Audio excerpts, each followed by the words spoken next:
We're good? Very good. We'll call this meeting to order, the August 10th Budget and Finance Committee meeting. Any announcements? I presume there aren't any.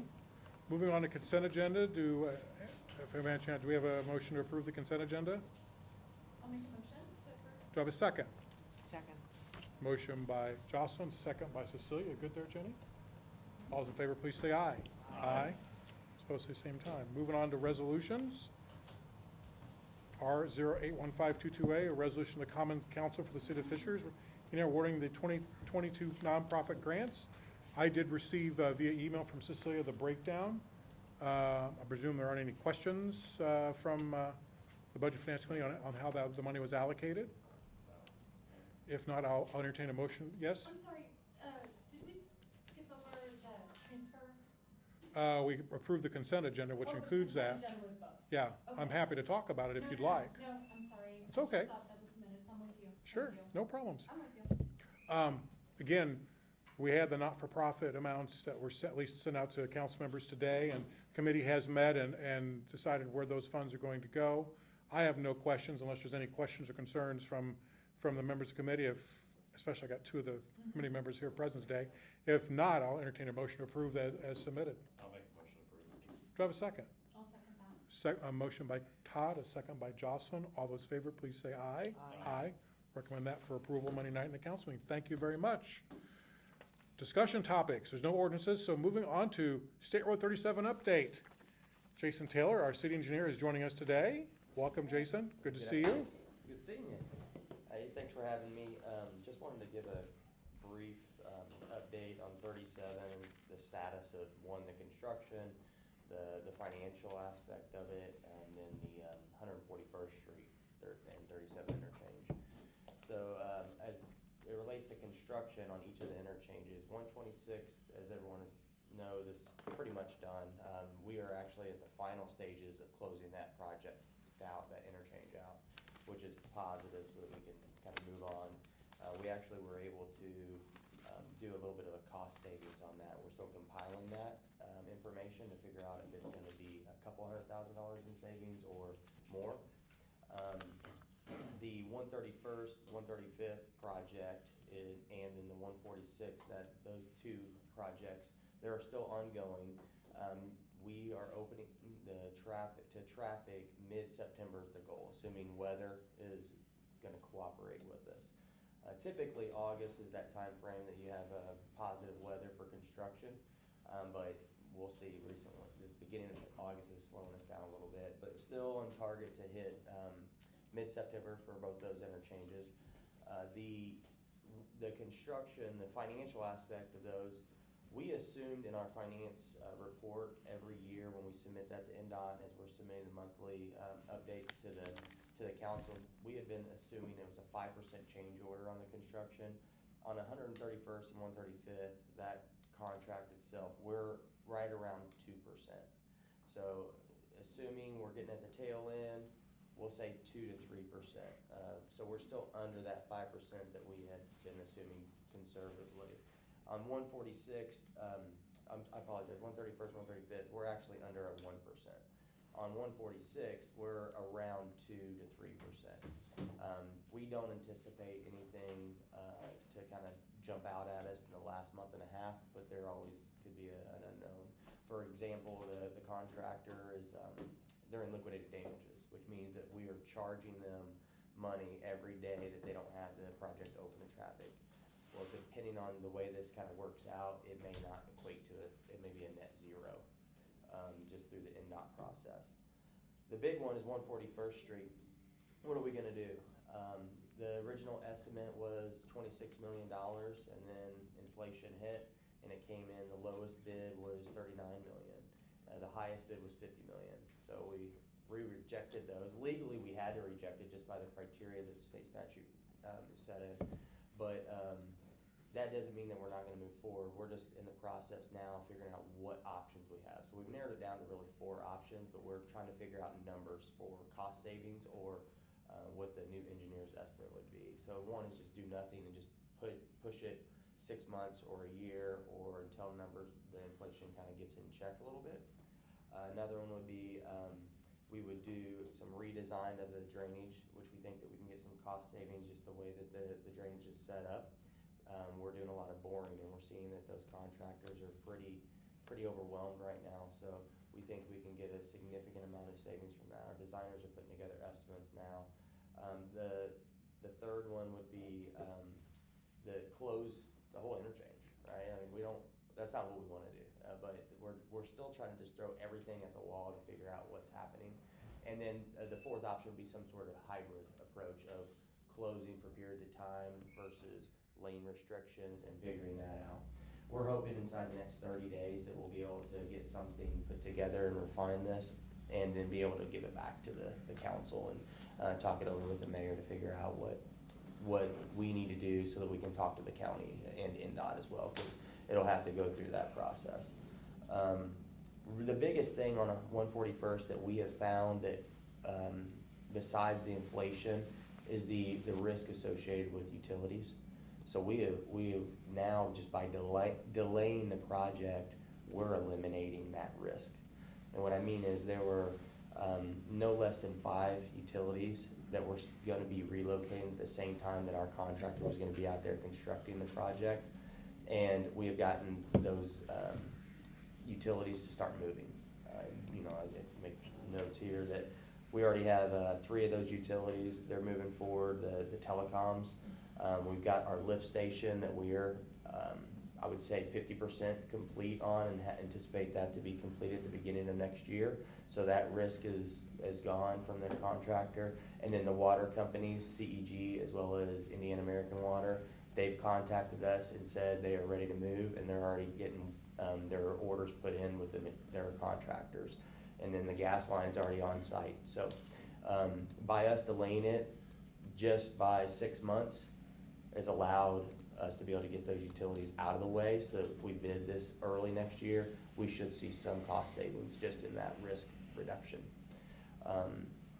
The financials, essentially, we're still trying to figure that out.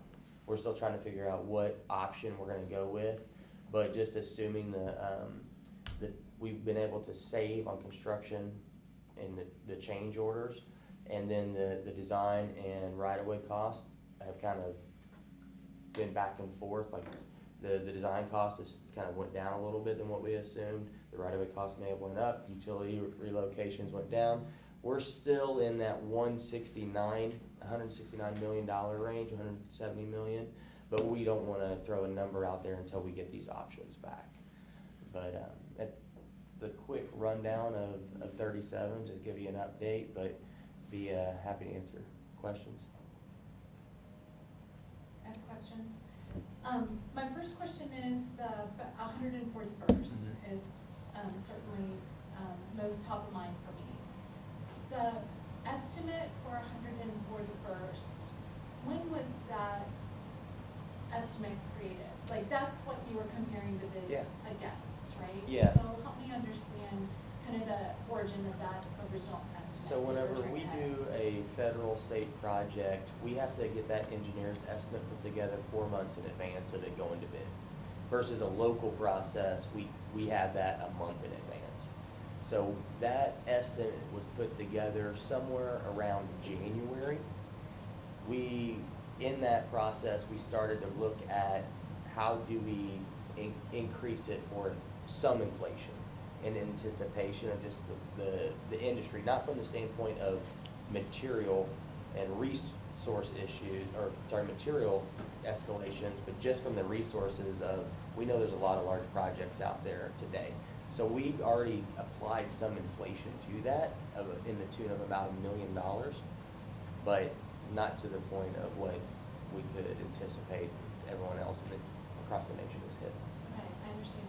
So that really addresses one of my first questions was, I wasn't clear if the estimate that you were using to compare was created like 5 years ago or recently. So it was created pretty recently. Yeah. It was just a, I don't know, lack of fully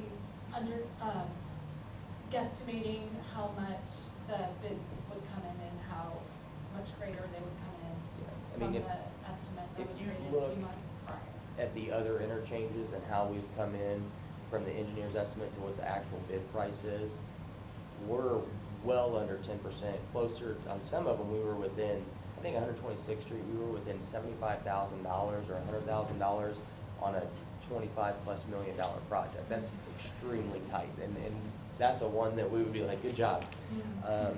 You know, so the market, there was no way for us to Jason, predict. what's on average NDOT seeing and overages percentage-wise on bids compared to engineers' estimates? On the same bid letting that we did, the interchange, 141st, they had an interchange that came in, it was supposed to go for 15 million, and I think it went in for 25 million, so 10 million over.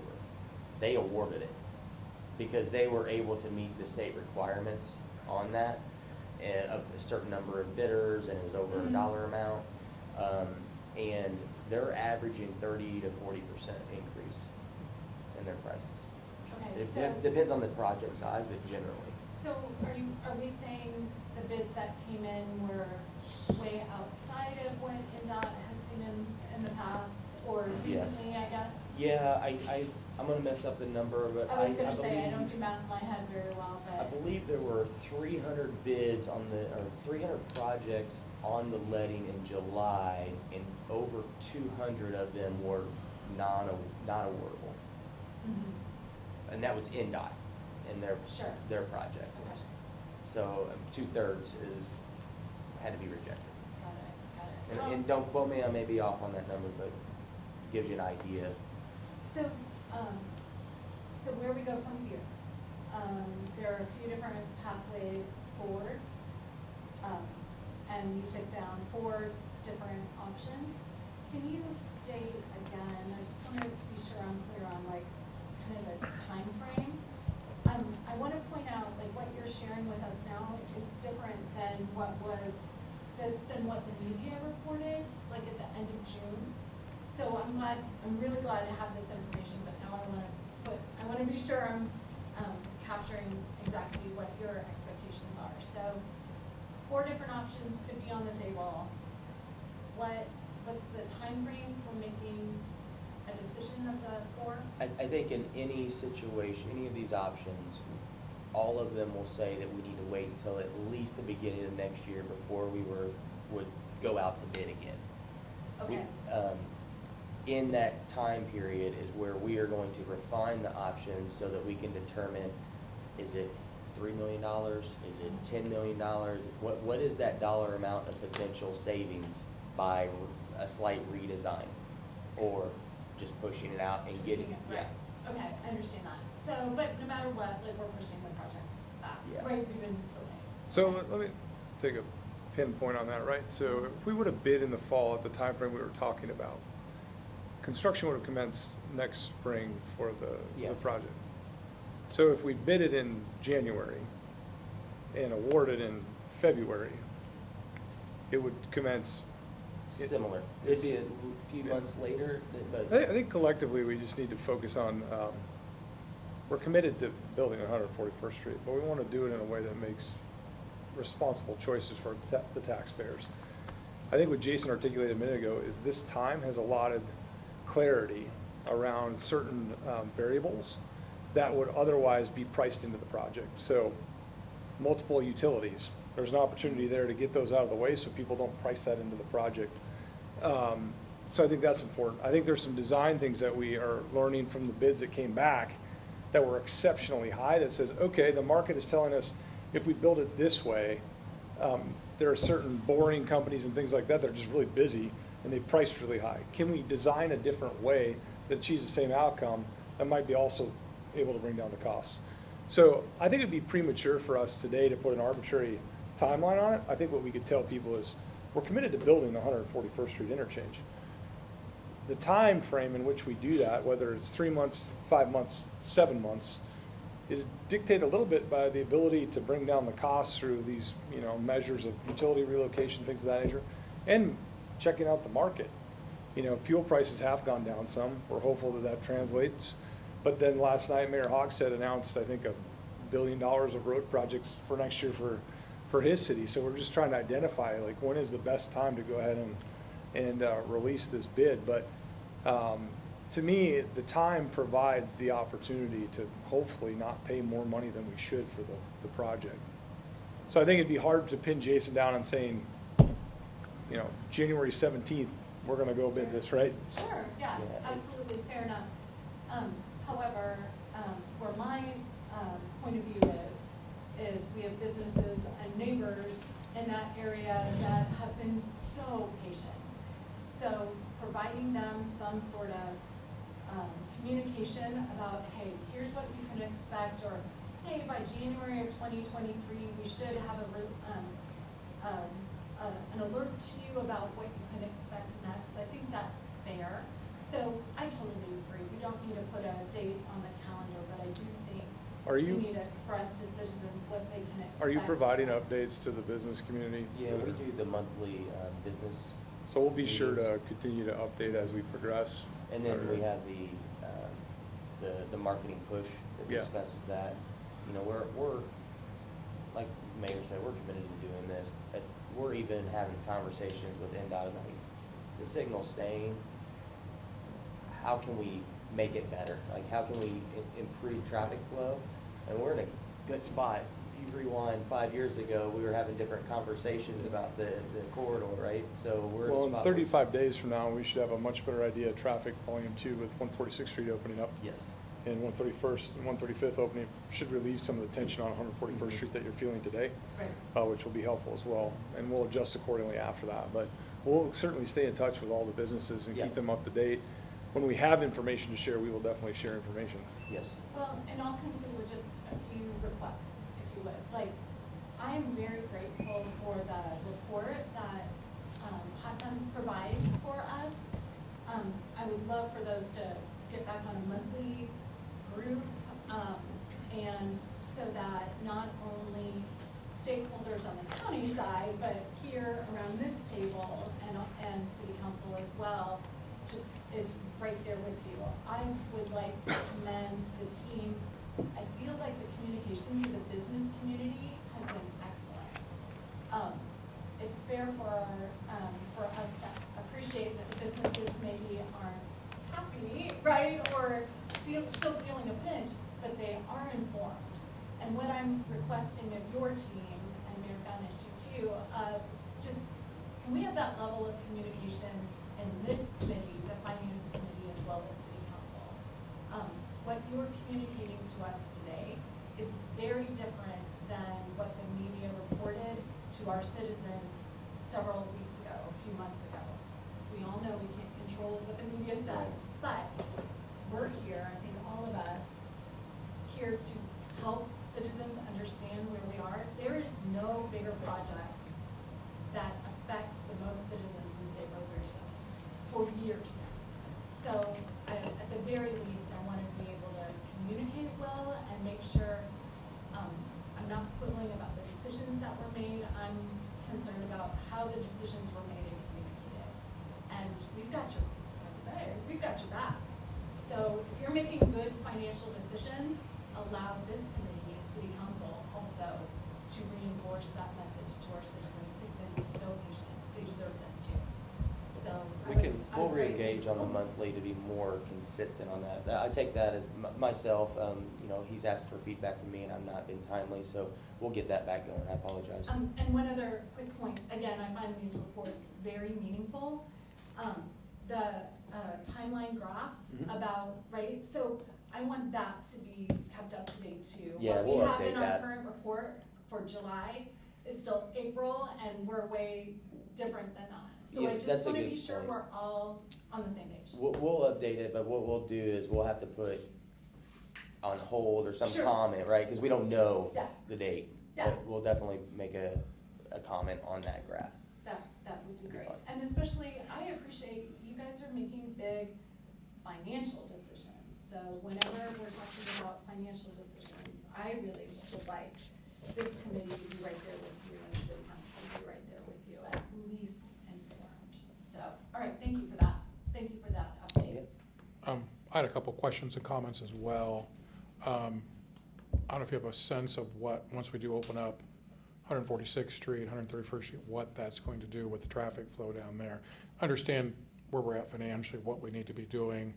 I think it's smart. I mean, utilities are a big deal. I know at 96 in Alsville, when they did the Michigan left before my time, utilities were a big problem. And there were utilities found that people didn't know existed in that particular corridor, and it Yeah. cost a lot of money to get that rectified. So I think that's a really smart move to really kind of get a lot of this stuff lined out.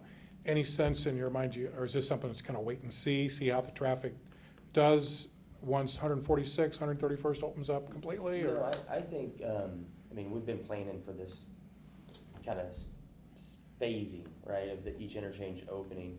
By having 131st and 135th and then 146 open, we have a lot of detour routes that are set up, and people are already accustomed. We're gonna keep with the same detour routes. So I don't anticipate there to be a significant traffic issue, if that's what you're referring to. Mhm. If anything, there will be a period of time of probably a month or two maybe of people trying to relearn a pattern, right? Like figure out the new pattern that they wanna get to where they wanna go. But ultimately, having those 3 interchanges already open, it's gonna be more of an issue of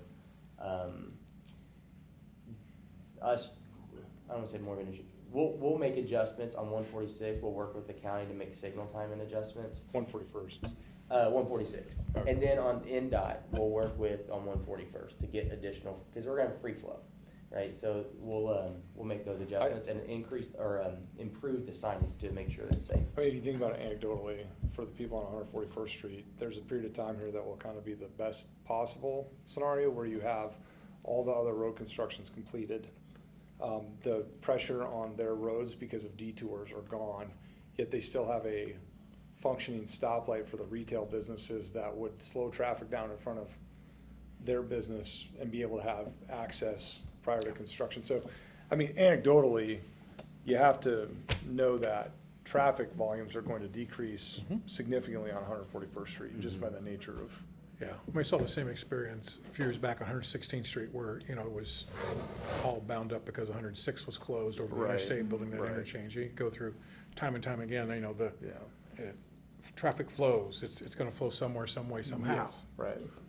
So it's you know, I appreciate you guys really kind of taking a deep breath and saying, hey, look, we're gonna try and look at, you know, innovative ways, more effective ways from a cost perspective to complete this project, because you know, I certainly am committed to completing it, at least from my perspective.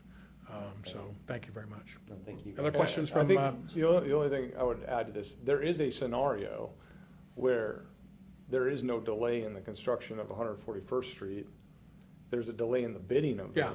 the awarding of the bid, but because you have all winter, where we would have approved the bid, they would have. that was a good point, because it's gonna be if everything goes well, it's next spring, regardless of what we pick now or picking Correct, Yeah. January, right. correct? That's an important. If that's. Now, I can't guarantee that happens. Assuming Yes. everything, That's if the possible. stars Something that align we are appropriately, exploring for correct? sure. Yes, and that signal would be removed during that construction, just like everything else we build half Right. the time, Yeah. or we would work through that free flow would start happening, so, yeah, we'll look at every option we can, and even during the construction, we're committed. I can't say that we're gonna be successful, but on 126th Street, we were able to come in under the original bid amount. We're still figuring out how much. That would but- be optimistic. But that would be very optimistic, right? Like, but that's proof that we are trying very hard to find cost-effective ways to build this even during construction. We're never stopping, Yeah, so. And, as a city, we are committed to the 141st Yes. interchange. yes. Yes. Yeah, it's That's important. the safest long-term solution, yeah. Yeah, thank you. Thank you, Thanks, guys. Jason. Thank you. Jason, you mentioned then that you don't know how much the cost savings We're still is working through at those this different point, options. but, okay. But what we're doing is we're taking the bids that we received on the May letting, and we're trying to figure out, okay, if we were to change from feedback that we received from the contractor, if we change the boring to an open cut, instead of them boring underneath, they just open cut it, what's that going to equate to in cost savings? That's kind of a hard thing to do because we're not the contractor and the way they apply things. But those things are what we're I working think through. it's safe to say that these ideas that Jason and his team are coming up with are not in the $50,000 range, but hundreds of thousands, if not millions of dollars of savings. So order of magnitude here, we're not like, hey, we knocked off $25,000. We're talking some pretty fundamental cost savings. From the lowest bid, so, But right, you not also from the original engineer's estimate. Right. You also said there was cost savings out of the closeout of 126, right? Yeah. So is that pot of cost savings, can that be applied toward, it can't be applied to another street project or anything No, like it? it's all in the 37 corridor Okay, so it, project. Well, it could be applied to the rest of 37. Yeah. Not, it not applied other. to the rest of 30, that's what I'm saying. Yes, So yes, sorry, like, we yes. can Ev- hold that cost savings for the Yes. next round. Every Of- dollar that is saved is pushed to the overall pot and budget of the Right, project. okay. But you don't know the exact number of Not that yet, we won't know that for a few months. We're doing the closeout, final, coordination with the contractor and NDOT to make sure that all the i's are dotted and t's are crossed. I think it's safe to say we would be able to have a much more informed conversation 90 days from where we Yeah, are that's- today that's on a easy. variety That's of a good- fronts. Hopefully that time we'll be able to do that. Yep. Anything else? On State Road 37. Thank you, guys. Next item, Jim, is our audit report. Welcome our team from Forvis, used to be BKD. And I'm sure you're really excited to hear about all the roads going on in Fishers right now. It's exciting. Welcome, welcome back a year later, thereabouts. Welcome, I think, were we virtual then, or did we meet in person last year? I think we were in person. I think we were right in that, like, we were in that time in between where we'd been in person, then we went to virtual, and then we're back in person, and then we finished virtual, seemed like, so. Welcome back. We Yeah. look forward to hearing about your audit report and how we've performed this year. So the floor is yours. Perfect. Thanks, John, and good afternoon all, and while we can talk about audit and financial reporting for hours, we are gonna keep this brief for you all. We know you have a big agenda. Before I turn it over to Emily to walk through the results, which are very positive, and she'll get into the details, we do wanna acknowledge, for those that have been with us for a little while, we did have a name change, so we were BKD up till the end of May, effective June 1. BKD merged with a firm called Dixon Hughes Group, DSG. So we were called the merger equivalents. We were a little bit, BKD was a little bit bigger than DSG, but they were big on the East Coast, DC, some in Florida.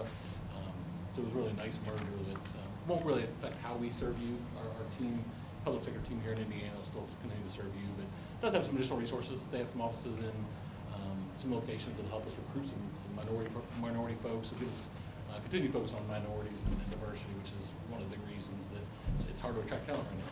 CPAs are not flocking to universities like they once were, so really a great merger for us, but again, you won't feel much as a result of it. New name change, new logo, a slight change in our color of red. We were always red. For some reason, the marketing team decided that there's a different shade of red that we should be utilizing for our new name. So anyways, you'll see the name Forvis from now on. We're the 8th largest firm in the country now. Again, public sector wasn't their kind of bread and butter like it was for BKD, so the core team that serves you will remain really relatively unchanged here in the Midwest. But I'm gonna turn it over to Emily. She really ran the audit again this year. I think you're all probably familiar with her if you've been on the committee for a couple of years. But she'll walk us through the really kind of very stellar results again this year, so. Great. Emily. Okay, Thank great. So please interrupt me if you do have any questions as we go through the presentation. I am going to stick pretty high level though and really just cover kind of the summary or results of this year. So I do want to mention before we get into the presentation that the city did submit before 6:30 to the GFOA. So you will expect to receive your GFOA certificate next year as well too. So that submission did happen before 6:30 as we issued right before year end. So if we turn over to page 3 here in the start of our presentation, you'll see here the responsibility for the audit. It is management's responsibility to prepare the financial statements in accordance with accounting principles in the U.S. They're also responsible for designing and implementing internal controls as well as maintaining those internal controls. It's going to be our responsibility to express an opinion over the financial statements. We do conduct our audit in accordance with the standards that are listed out here on the bottom of page 3. I do want to point out that that third bullet there, uniform guidance, that's the audit in regards to your federal expenditures that you receive. And then we do also perform the Indiana State Board of Accounts procedures as well too. If we look at the top of page 4, it's also going to be our responsibility to perform procedures to obtain audit evidence about the financial statement amounts and disclosures, as well as assess the risk of material misstatement due to error fraud. And so we're going to do that by considering internal controls, designing procedures to address those risks that we've identified, as well as evaluating the appropriateness of any policies, accounting policies that the city does use in their financial statements. If we look over on page 5, you'll see the scope of our audit. So as I mentioned, we do express an opinion over the statements that are listed at the top of this page. If you were to look at the annual comprehensive financial report, those are going to be the core statements within the financial statements. I know there's a lot of information in there. It's a 200-page document, but the core financial statements are what we are going to express an opinion over, as well as the footnotes. We do not provide an opinion on the management's discussion and analysis or the required supplementary information, but we do review that information and tie it out to appropriate reports as necessary. And then we also do not audit the introductory section or the statistical sections of the report. If we look at page 6, in regards to government auditing standards, we do consider the city's internal control as part of this scope, as well as performing test of compliance in regards to certain laws or regulations, grant agreements, or contracts to determine if there's any non-compliance that would have a direct and material impact over the financial statements. We look at page 7, the audit results. I would say this is probably one of the more important slides within the presentation. As far as the opinion that we've issued over the financial statements and the supplementary information, we did issue an unmodified or clean opinion, which is what you want to see and what you should expect to see each year as part of the audit process. And then if we look at... I'll stop you, Emily. Not that we want to go into it, but there's a couple of different audit opinions, and unmodified is the highest level of audit opinion. So Yes. just Yep. as some background on that. As far as government auditing standards and uniform guidance findings, we did not have any reportable internal control items to put, as well as we had no instances of non-compliance to report in either of those areas. So again, very clean audit results this year again.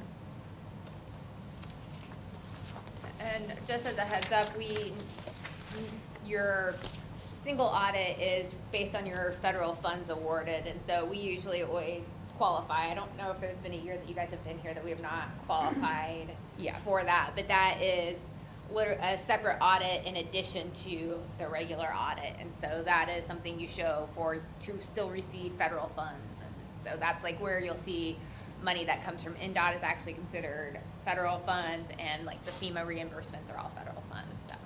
And this year,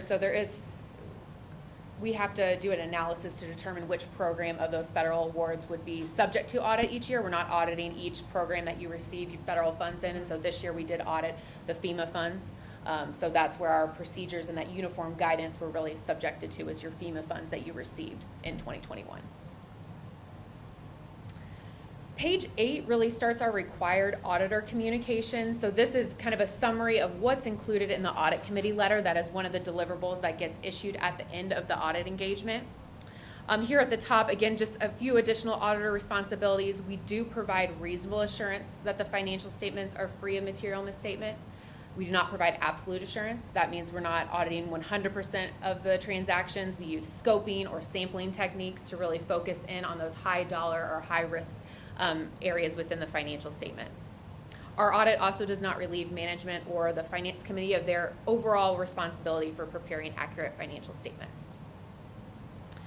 As far as accounting policies, any significant accounting policies are going to be included in note 1 of the financial statements. We did not have any alternative accounting treatments to report in the current year. And then if we look at the top of page 9, you'll see the areas in the financial statements where management uses judgments or accounting estimates within the determination of these amounts. That means they incorporate an element of unknown or unpredictability in determining those amounts or those estimates that are included on the financial statements. Each of these areas are consistent with where the city has used estimates in the past, so there's nothing new really to point out at the top of this section. Each of those are consistent with previous years. As far as significant unusual transactions, one of the big ones that we did have this year was auditing the acquisition of HSE utilities. So we did perform additional procedures for that, as well as reviewing the agreements that you entered into and making sure that that was getting valued appropriately on the financial statements. Since that acquisition happened right at the end of the year, we did not evaluate the useful lives that were assigned to these assets because there was no depreciation that was recorded in the current year. So that will be something that we'll want to consider next year, is looking at those useful lives to make sure that they're getting assigned appropriately, since those assets were acquired previously under HSE utilities. Then as far as financial statement disclosures at the bottom, these are the ones that if you only had a few minutes to look at the financial statements that we'd point your attention to, either because of their significance, so overall materiality to the financial statements, or because of the amount of estimates or judgments that are used in their determination. Each of those is consistent with the prior year, so nothing really new to point out there. If we look at page 10, you're going to see a list of our audit adjustments. So we did have 2 audit adjustments that were recorded. One was to adjust a grants receivable balance, which was a little less than $200,000, and then one to adjust accounts payable, which was a little under $600,000. So again, not very significant, but were reflected and recorded within the financial statements. On the bottom here, you'll see a list of our proposed audit adjustments that were not recorded. So these were determined to not be material to the city as well as us, and so they're just accumulated in a summary of past adjustments that's included with the final audit deliverables.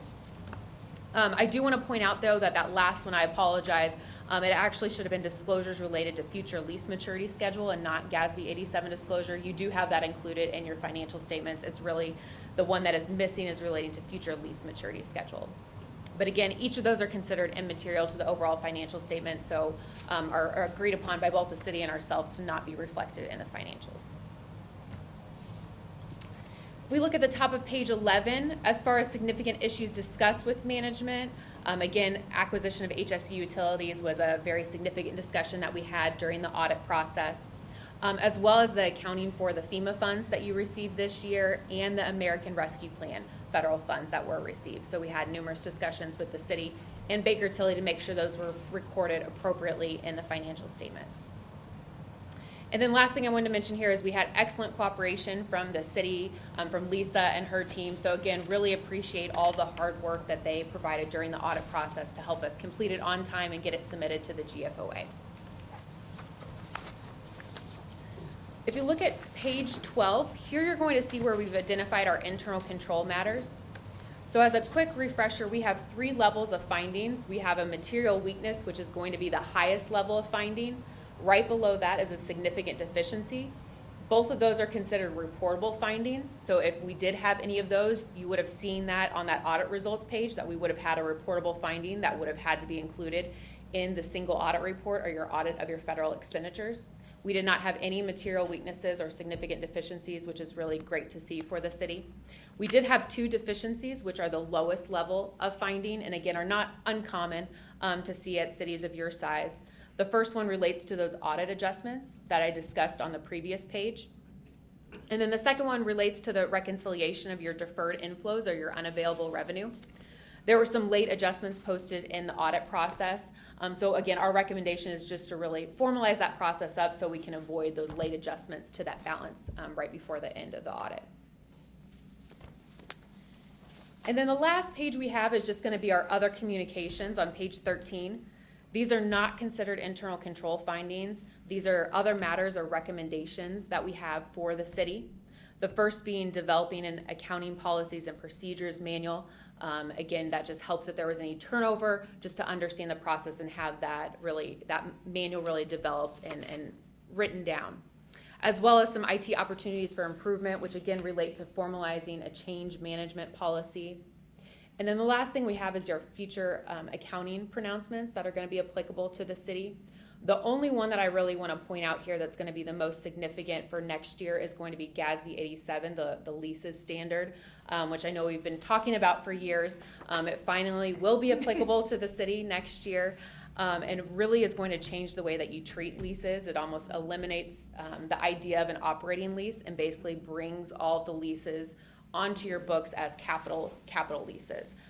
And you have to think about it from the lessee side as well as the lessor side for GASB. So depending on the volume of leases that the Fishers has, there could be some significant changes in the way your financial statements look next year, basically just because that gross up on the balance sheet for recording assets and liabilities for those leases. Emily, what is the GASB 91 conduit debt obligation? What is that policy? Yeah, so it's really going to clarify the definition of what is a conduit debt for all cities and all government units across the board, and really making it more consistent across the board. So I don't believe that we'll look at it. I don't know if it will make any changes to what you've determined as a conduit debt obligation. It's really kind of, because we've done a number of economic development transactions that are deemed conduit debt. So just want to make sure there's no material impact on our financial statements from that. It's a good question. You have a number of kind of debt where bonds are technically issued in your name, so the city issues debt, but they're really used for a developer. So the developer is solely responsible for repaying the debt, all the debt service. They're disclosing audit report, but they're not on your balance sheet. There's certain public sector entities, I'm not sure I know of any in Indiana, that have chosen over the years to reflect those on their financial statements. So they gross up and show those assets as theirs and show the debt, which is, I'd say abnormal. It's just, I'm not sure why you'd ever choose to do that, but they're out there. 91 says you can't do that anymore. So you folks out there that booked it, we're good. shouldn't be, right? All right. Yeah. So That's helpful. most of yours will, they're pretty, I don't want to say clear kind of a debt, but they're, Yeah. you're not funding them, so. No. You've got a developer funding them, so the disclosures won't even change a whole lot, but we will have to, run through the process. Yeah. For you all, it shouldn't mean a whole lot, other than, you continue to disclose those relationships that they're out there. Okay. so that kind of ends our presentation that we had today. Again, overall, really clean results for the city, and appreciate again Lisa and her team's effort in the audit process. So with that, happy to answer or address any other questions that anyone has. Any questions for Emily or Andy? First, want to say great job, Lisa, as always. To get through an audit, have a clean opinion, have a couple adjustments is exceptional. You know, me being what I do as a profession and doing with some of my audit clients and what I go through with them. So congratulations. And certainly appreciate both of you being really good partners to work with in this process. Emily and Andy, thank you very much. Just one thing I wouldn't mind seeing at some point is the actual financial statements. I think we talked about it, but I don't I'd think like I've to see actually. the numbers. I don't think I just realized, I was like, have I sent it out yet? And I will do that after we meet. I just realized that. So we got done and we went through all, getting it up to GFOA and all that good stuff, and then I switched it. So yep, I will send that out to the group, so everyone has that. It's I think a 204, 208 page document, so Yeah, as so you I get have it and you have questions, don't hesitate to reach out to Emily or I. We're always happy to, but Yeah. they're not easy financials to read. Given how large they are and the volume of information that's in there, we're always happy to meet with you or just feel a call or email and Sure. talk through certain things. Could help. Well, we certainly appreciate the fact that several years ago, I think this group decided that we wanted to get better. So we wanted to go outside the traditional model of having the State Board of Accounts audit, bring in a private firm to really try to bring in best management practices globally that could come in here and do this. And it's a testament both to BKD, now Forbes, their efforts over the years to help us progress, but really Lisa and her team. The myriad of transactions, because we do a lot of interesting and unique things here, and the fact that we're able to do that and somehow record all of that correctly and accurately is really pretty extraordinary. So appreciate Lisa's work and appreciate the partnership you guys have had over the years. And I don't think we're buying anything next year of significance, and no utilities or anything that I'm aware of, so. And now maybe you be know quieter. why State Road 37 was not Yes. a subsequent event, so. Yeah, there you go. Our disclosure, so. Okay, Thank you very guys much. again. It was a good audit, and I got a lot of good Thank you. things. If you want to, you don't have to stay if you don't want to. Yeah. Yeah, boy, that didn't take long, huh? Yeah. Good to see you both. Yes, good to see you. Thank you. No, we're fine. Yes, we enjoy, yes, yes, it's a nice update. Thank you, guys. Thank you guys, Thank appreciate you it. guys so much, appreciate it. Again, great news. Moving on to our last discussion topic is the 2023. I can only preliminary assume budget that David's here because of the audit report, right? Well, 'tis a season to start the conversation around the budget. Today is going to be a very high-level discussion. We're not talking, actually, we're not going to talk much to you about expenditures because we haven't even delved into that. Elliot's going to walk you through high-level where we are from a revenue perspective because those are kind of those are the key issues that we need to address. Here, give this to David. Yeah, thank You you. have I was mine? just gonna go print it No, one. you can have mine. Okay. Elliot's gonna be the one doing the walking and talking here, so I'll chime in where appropriate. So Elliot? Yep, absolutely. So again, for you now is our fiscal plan. It's a very important document that we stare at seemingly constantly these days. We continue to refine it over and over and over again. So it's a document that we use to make sure we present to you guys eventually a balanced budget for 2023, but also strategically and directionally what we're doing in the out years, 2024 and 2025. So it's a very important document. Again, as the mayor said, we're going to focus today on the top half of a lot of these sheets on just revenue. Can't spend money we don't have. And then in 2 weeks' time, I think 2 weeks from today, we'll come back for a detailed discussion on the expense side of the house, provide you guys a balanced budget across all funds, what we propose to do in 2023. If I may, before we get started, does everyone have on their calendar the upcoming meetings that we will be having? Okay. David? I mean, I know you're here as, if you're here as, not a committee member, but certainly as a council member, you're always welcome. So, we'll make, okay. We'll circulate it around, make Yep. sure everybody. Sure, just making sure everyone's got it on their calendar. I don't want anyone to miss. 24th? Okay. Thank you. Yep, thank you. So we'll start on page 1. We'll flip to that. Shows the general fund. Just one more document. PDF page 1. PDF page 1. Yep, there you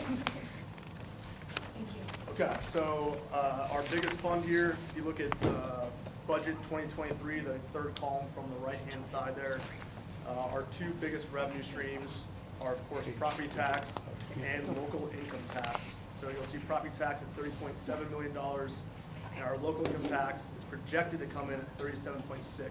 That is not yet set in stone. So we'll get an update on that August 17th again. We'll continue to refine this document as that number may adjust, hopefully to the good here. I do want to note that that $37.6 million is our Fisher's local income tax number, as well as our projected money from Carmel's local income tax. So this is year 3 of that. John's well aware, he was in the trenches for that arrangement. So we're projecting $7.9 million in 2023 from Carmel's local income tax as well, to get us to that pretty substantial $37.6 million. And then we have a variety of other revenue streams that bring us to $78.4 million of revenue. Of note on this as well, if you look over just the projected 2025, of course, I think you guys are all well aware, our financial policy is to have 50% of our property tax, our projected property tax on hand. So if you're looking at 34.2, we should have $17.1 million of cash on hand.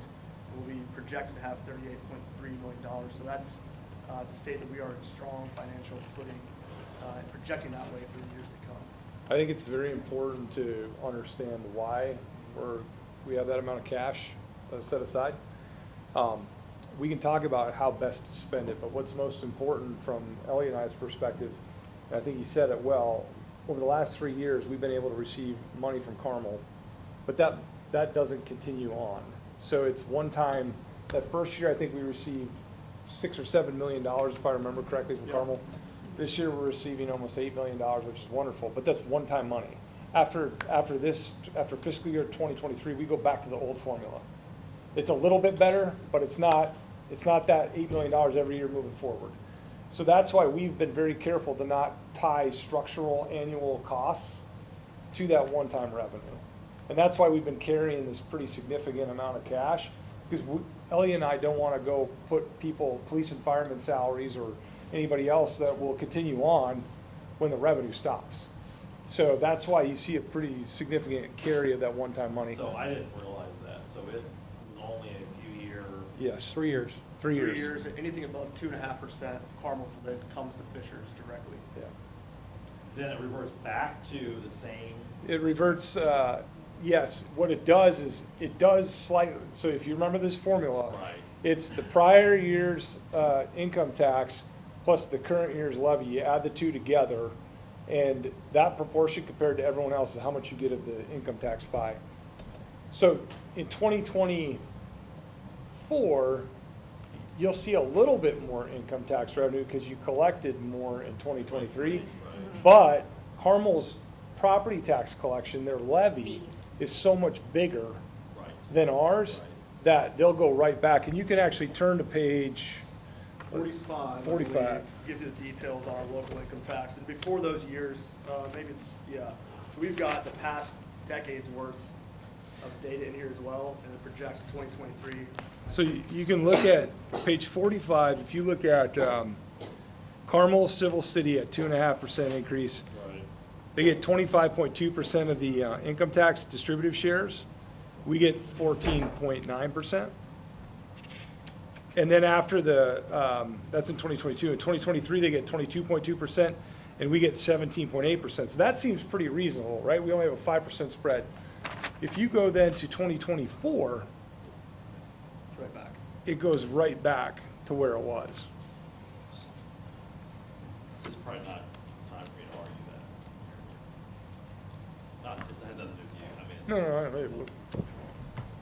I thought this was fixed, I guess I was wrong. it was a temporary fix that got us some money, but it wasn't the permanent fix. The permanent fix would have been, we just lock into where we are today and going forward we're that way.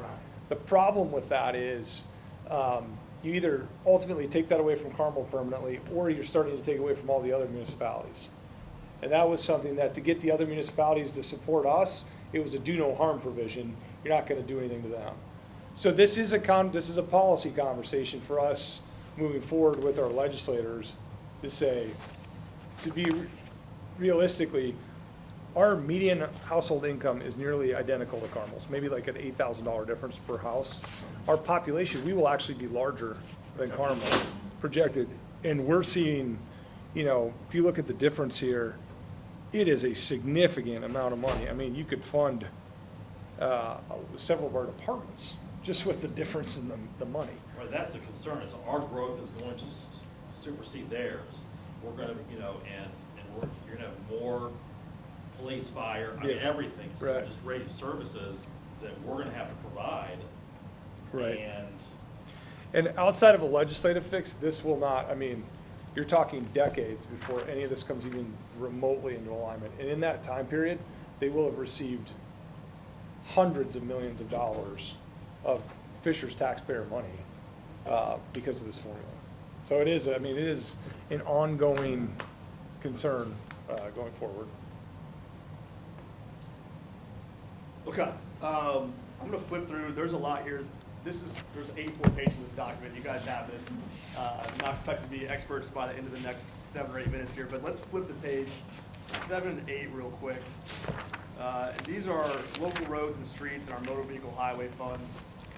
These are our roads buckets, if you will, right? So, projecting pretty similar numbers from 22 for both of those. We will bring forward, in 2 weeks' time, projects for you that are roads and road resurfacing that we'll use these funds for. The next page is our health fund. So obviously we initiated that a few years ago during the COVID pandemic. And as we're coming out on the other end of that, we have a fully stable, both functioning and financially health department. So we will bring forward a balanced budget we're very comfortable with, that Monica does a great job with. And I think we're doing that while providing an incredible resource to our community. So that's a bit of a success story, I believe, that we will continue to bring forward a balanced budget on the health fund. Can I interject something Yeah. real quick? So, balance, yes, but also like a substantial ending cash balance. And it looks like by the end of this calendar year, almost 2 million cash balance. I'm just gonna interject right now, and I know we'll take a much deeper dive department by department. For a public health department, that's substantial, and it feels, too much. It feels too much to think instead of investing in public health, so I'm just gonna share that thought with you. Okay, great. Yeah. Flip to 11 and 12, these are our capital funds. We got CCI and CCD. CCI is our cigarette tax, for lack of a better phrase there, and it's starting to dwindle to some extent as far as revenue goes. And capital cumulative development, we're projecting $4.2 million out of our CCD next year. Bulk of that goes to play for our fleet loans. For the past several years, we've done 5-year loans for our fleet capital assets, so bulk of that goes to play for those going forward. Let's flip to page 19 real quick, and that just shows our wheel tax. Again, not trying to skip over any specific page here, but just hitting the highlights. We can get more into it in the coming days here as well. But wheel tax is projecting at $2.3 million on revenue as well. We've got a handful of sewer funds pages I want to talk about, but let's go to page 24, which combines, so this is a kind of a holistic look at our sewer operations. So you'll know, obviously, in 21, for example, total revenue was $9.2 million. In 2023, we're projecting $19.5 million. That's obviously with the HSE utility acquisition. We are currently receiving 95% of our residential and commercial bills each month now, which I think we'll continue to strive for 100%. But I can tell you, HSE Utilities was never receiving 95% of their bills each year, or their invoices each month. So our team's working hard internally to make sure we're collecting all revenue from that. We are a fully stable functioning department in that regard. And I will flip over again to page 26. That's the other sewer fund, and that's our availability fee. So really, it's that revenue of 1.1 combined with 19.5 is truly the holistic sewer revenue that we're receiving now. Okay, a couple other pages I want to note unless I'm missing something here. Page 29 is our assessed value. You'll note there in the block section, we're coming at 16.3% for 2023, which is a significant increase. Neighbors, I think Noblesville is at 18%, Marion County is at 18% as well. So we're up across the board, but that is certainly a significant increase from year to year. 2 more pages, and then I'll pause here again. 45. I'm sorry, can you go back real quick? Yeah. I just want to be sure I'm understanding what I'm looking at here on page 29. So can you help me understand the 16.3%? I just define that. Page 29, abstracts. Annual increase percentage. Of our assessed value. Yeah, so that's reflecting an increase in assessed Of value. Is that right? 16.3%, yes. Yeah, okay. An increase, that is the increase amount. Okay, Correct. good, thank you. But you're budgeting, like projecting like more nominal increases future years, like this is a one-off kind of. We don't know We that. think it is. I mean, we've never seen Yeah. this But kind of are assessed value we growth. thinking a 6% 6% would be more on line. top of the 16, like on? I think- Yeah, it's just like it's a 1 year, so So it yeah, might- so next, Yeah. yeah, so we go back down to 6%. Well, it I think, doesn't, we for- don't yeah. go down. No, Yeah. it We builds grow at a on lower the growth, slow yeah. rate, now, yes. I mean, projected Yes, this, yes. so, And this is My where only- Reuter would, his forecast kind of thing. and my only concern of that would be, I think at some point, there will be there will be a correction to all that, and so I just want, Yeah. I would just be cautious on Agreed. a build on top of the 16, if I'm reading that right, that's. Yeah. Yeah. David, I have a question and David has a question. John can, just. Feel free to pop ask the questions, question. right? David, you want to go first? Oh, I just, you think about that, have you seen any of your homes in your neighborhood lower today than it was? I mean, 'cause I haven't. Oh, Oh, no, you no, mean in the it's- future? I'm talking about, like, mine was, I've called it the county because I was so upset with mine. Uh-huh. I mean, it was ridiculous how much it went up. And My concern though is that's not real. That's based on the factors we're dealing with right now. Reality is going to set in at some point, and it's gonna, I believe values will come down, not down below what it's been in the past, but I just feel like there will be a correction on that because of there's based on Yeah. goods and services right now. I mean, you know, to rebuild a house is going to cost so much more. So are you concerned about 24 and 25, I'm is just, that I'm what you're just, thinking? I'm just get that's. Well, I real- mean, Yeah, I'm we'll, saying we'll know 25. next year what that's gonna be. Right, won't we? Yeah, and I think he has scaled that back down to where we have been trajectory-wise, Yeah. 4 to 6%. Yeah. Not to say there wouldn't be a market correction at some Yeah. point, Yeah. although It's our ability to accommodate market corrections is pretty robust Yeah. in terms of like the city's ability to adapt to that. And I would tell you, in my experience, assessments take a while to, they don't, Sort of flat. It usually Yeah. be 2 or 3 years. It's in the year. Right. Yeah. So, actually, so that was my question, when I look under the column of budget 2023, is that 6.4%, that's not accurate or final? which one are we looking at now? 16.3? No, the. You mean 2022? In this current Current year. year budget That 2022. that is accurate. That is accurate. That is That's actual accurate. assessed Everything value. from That is current year actual. back Yeah. is actual. So 2022 is actual, Mm-hmm. Yeah. and then of course 23 is the projection. No, 23 is actual assessed value.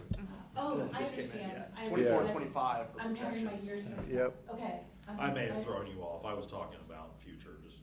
I don't even know, you're like, Yeah. in Yeah. office, right, like, See, what I'm Okay. saying is that 22, I see higher values in 22 already.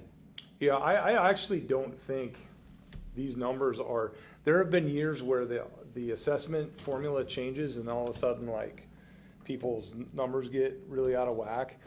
Honestly, based on home sales and the values, I don't think a 16% growth is completely out of the norm of what is actually happening in the valuation. I'm not disagreeing with any of Yeah. that. And maybe that shouldn't have been right now. My concern is just a couple years down the road where things. Yeah. I just Well, don't wanna let's, assume. as a committee, not get in the weeds too much Yeah, today. yeah. We're gonna have plenty of time to get in the weeds later, let's let Elliot continue, please. Yeah.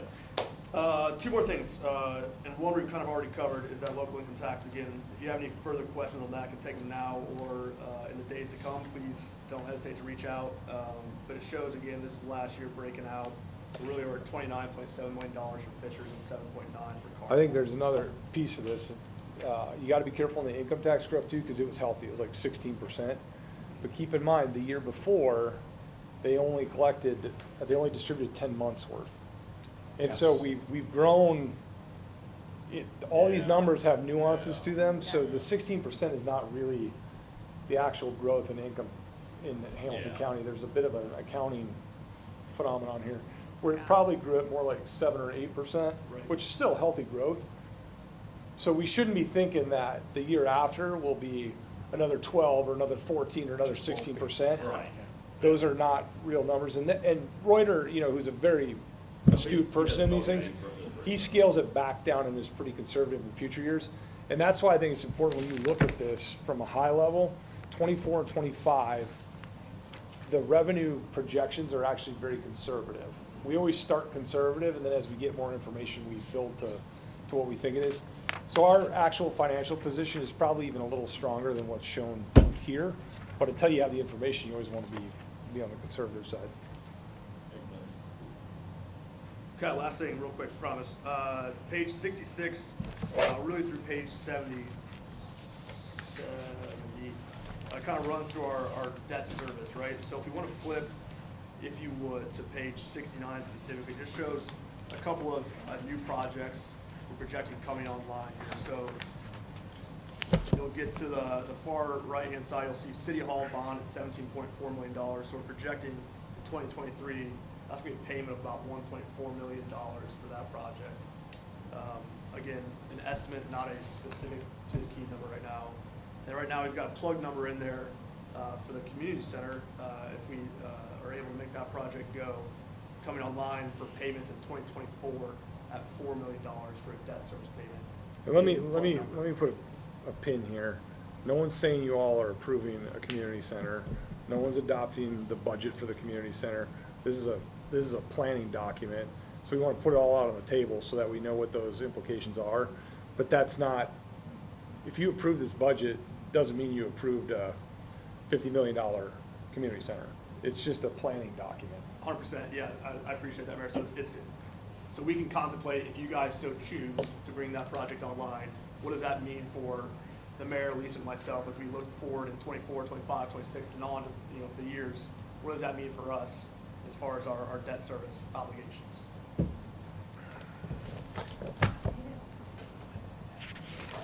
See, David, Yeah, sorry. you're not storming out, right? This is just No, I have another meeting. all right, see you. So again, that was a lot in a really short time. But please let me know, let Lisa know if you have any questions on this going forward. Again, this is revenue focused right now. We will dive real deep into expenses in 2 weeks. Just gonna ask him if he wants to. Yep, fire away. I think it's just, so in 2023, we're modeling tax decrease, property tax rate decrease of 0.5 cent. That's before we plug in all of our expenditures, but we feel pretty confident that directionally we can once again kind of reduce that tax rate under the consideration that we've got healthy growth. We're able to meet the needs of our operations. We're able to invest in our community, but we still think there's an opportunity to provide some property tax rate relief. And so we've plugged that in here as a modeling. So you'll see that at the very top. We did the same in 2022. In 2021, we added the health department, but that was offset by the county. So in reality, in 2021, you kept our tax rate, our effective tax rate flat. In 2022, you decreased it. In 2023, we're talking about decreasing the tax rate again. So it's important to note that, those types of things are thought through and considered in this fiscal plan at the moment. The next meeting, the bottom half, so we talked about the revenue, the bottom half will be filled with what we actually think are going to propose to you as departmental budgets and things of that nature. So, all of these numbers that you see in here from 2023 on in the expenditure columns are just modeling. They're not the actual numbers that Elliot and Lisa are going to bring back to you to say, okay, fire department is asking for X, police department's asking for Y. That'll all come in the next meeting. Elliot, Lisa and Beth just finished up their meetings with all the departments. They're aggregating all that information, and we're trying to fit it within the models of the revenue that we have. And so that's what we'll be bringing back to you in 2 weeks. Is that correct? Absolutely correct. I have a quick question just about how things are structured.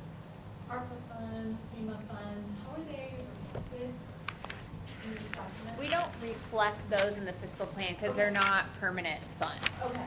So, Okay, yeah, So so all that is is separate. So and we not can, included in they this are not document? included in there just because they're not permanent funds. Right, one So, time only. one time Well, only, and so like FEMA funds are money out and money in. So Yes. we spend the money, then we get reimbursed first, for and it. and it nets to zero. So it would be ARPA, which would be a couple years, but we can also just show ARPA separately if need And then be. the only other one that you brought up, Jocelyn, was on the health fund.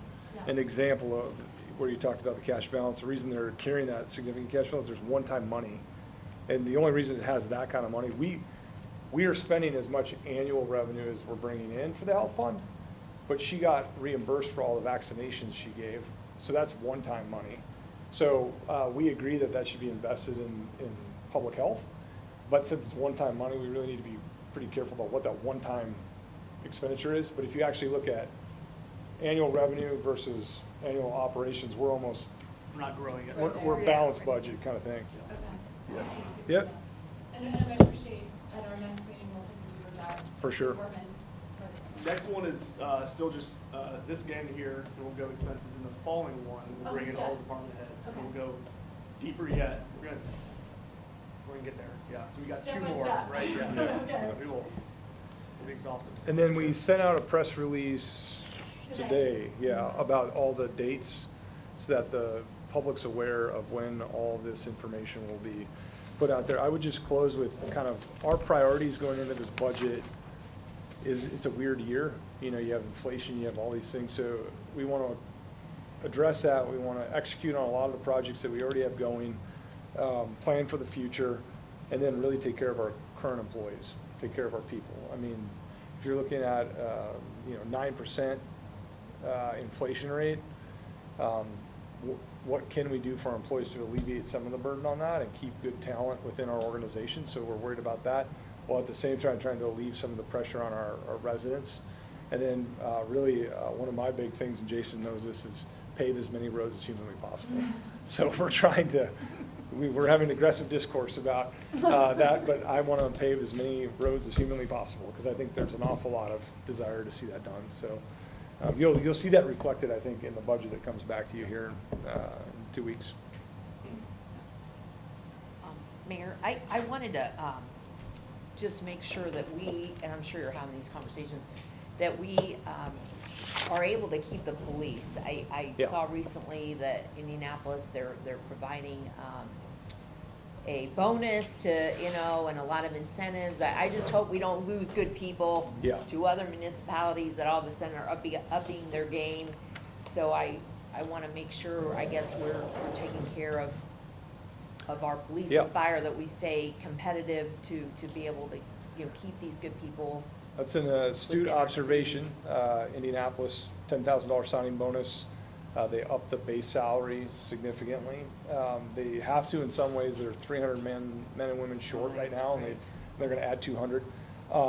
That's why I think you're going to see in the budget that Elliot and Lisa bring back, we're not looking to expand our numbers. We're trying to take care of the numbers that we do have currently. And so you'll see a real focus on investing in the people that we have today to keep them, retain them, and, keep them happy, more so than how do we go add a bunch more people to our organization. That's probably what you're gonna see priority-wise. And the other thing is, whatever resources they might need to help them do their job, to prevent crime, to make their job easier with Yeah. the crime increase and things like that. I just Yeah. want to make sure we, I appreciate that, and you guys have always been very supportive, which I appreciate. And Councilmember Zimmerman called me the other day too, saying, what other things do they need? And we're contemplating that to identify, there's flock cameras have been very, very successful for us in catching a lot of bad people. So we will definitely take that under consideration as we bring the budget forward. and then one other thing, I know that our insurance, health insurance, employee health insurance Yeah. benefits, that's always been a big cost, but I don't know if we're kind of That's- looking at that. This We've might been be the, talking about glad you- reevaluating yeah. that, and I know AIM has a program that, they have a program, I don't know the cost benefits, Yeah. what they have versus what we don't have. I'm but- glad you brought it up, because it but that- literally is it's the swan song of our current financial situation. And this is a testament to our employees.